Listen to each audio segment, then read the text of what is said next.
Demi memuaskan birahinya, seorang pria pengangguran di Palembang nekat mengaku sebagai anggota Polri Polda Sumsel perdaya 5 orang mahasiswi di Palembang untuk mau video call seks alias PCS.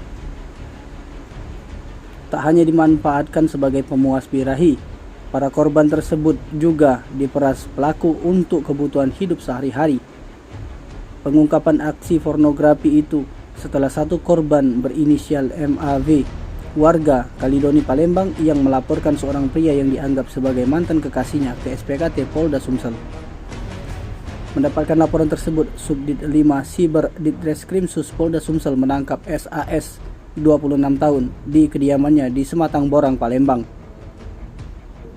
Wakil Direktur Ditreskrimsus Polda Sumsel AKBP Putu Yuda Prawira didampingi Kasubdit 5 Siber Ditreskrimsus Polda Sumsel AKBP Ifitriani saat jumpa pers menyampaikan modusnya dengan menggunakan foto anggota Polri dari jajaran Polda Sumsel, namun mengaku sebagai anggota Polda Sumsel,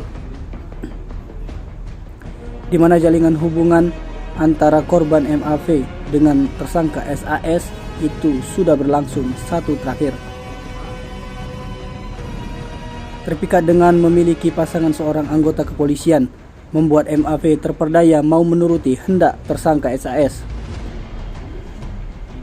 Di saat video call seks tersebut, tersangka SAS merekam secara diam-diam kegiatan tersebut, di mana tersangka sendiri selama kegiatan itu tidak menampilkan wajah.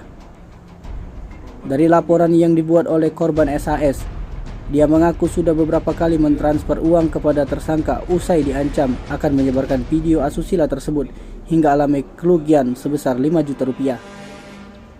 Bersama dengan tersangka, petugas mengamankan barang bukti berupa 1 unit iPhone XR, 1 unit ponsel Oppo F5, 1 buah SIM card provider 3, dan 1 buah SIM card provider XL.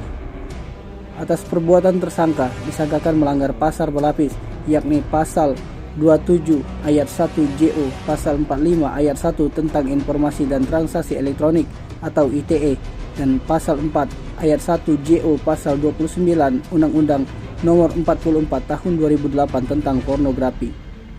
Sementara pengakuan dari SAS mengaku aksi tersebut berawal iseng-iseng membuat akun pencari jodoh dengan menggunakan foto profil palsu.